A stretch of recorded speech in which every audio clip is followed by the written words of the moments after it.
You are warm right now, and it cost you nothing. A dial on your wall handles it. But for hundreds of thousands of years, winter wasn't a minor inconvenience. It was a season built to end you. Imagine temperatures that would shatter your phone glass and turn exposed skin to frostbite in minutes. Imagine weeks of near-total darkness where food doesn't just get scarce, it simply stops existing. By every metric of modern survival, you would be dead within a single night. And yet, our ancestors didn't just survive these winters, they thrived. How did humans, without fire-resistant coats, without grocery stores, without even the idea of what winter meant to us, outlast environments designed to erase them?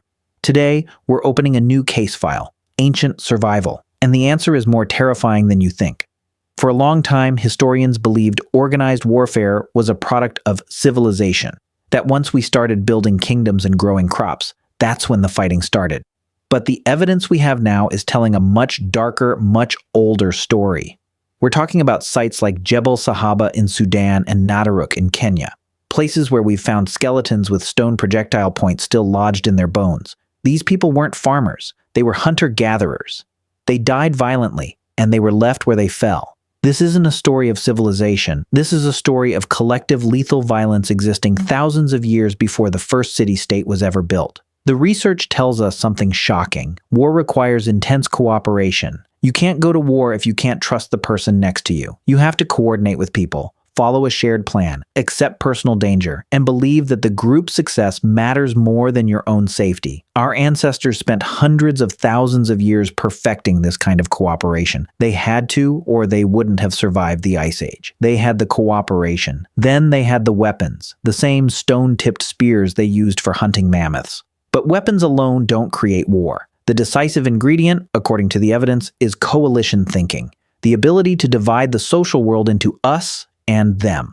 Once that switch was flipped, outsiders became easier to fear, blame, and dehumanize. Look at Jebel Sahaba. For years, we thought it was a single, catastrophic battle. But the latest research suggests something much more grueling. Repeated episodes of violence spread out over people's entire lives. Ambush, raid, revenge. Revenge, according to the evidence, had discovered compound interest. Then you look at Nadaruk. 27 people, including pregnant women and children, brutally killed and left where they fell 10,000 years ago. This was a massacre, pure and simple. These hunters were not just surviving the environment, they were actively killing each other over resources and territorial boundaries long before anyone planted a single seed. So, what does this mean for our case? There may never have been one moment when peaceful humans suddenly invented war. It's not an invention, it's a recurring recipe. It appears whenever cooperation, weapons, group identity, and competition combine in the wrong proportions.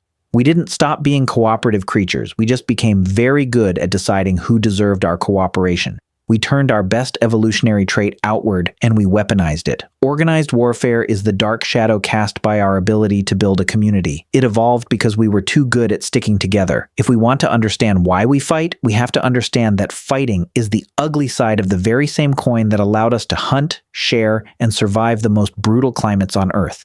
We are the most cooperative species, and that perhaps is why we are also the most dangerous. The evidence points to a chilling conclusion. War isn't a deviation from human nature. It is a byproduct of our greatest strength. We didn't learn to fight despite our social skills. We learned to fight because of them. This file stays open.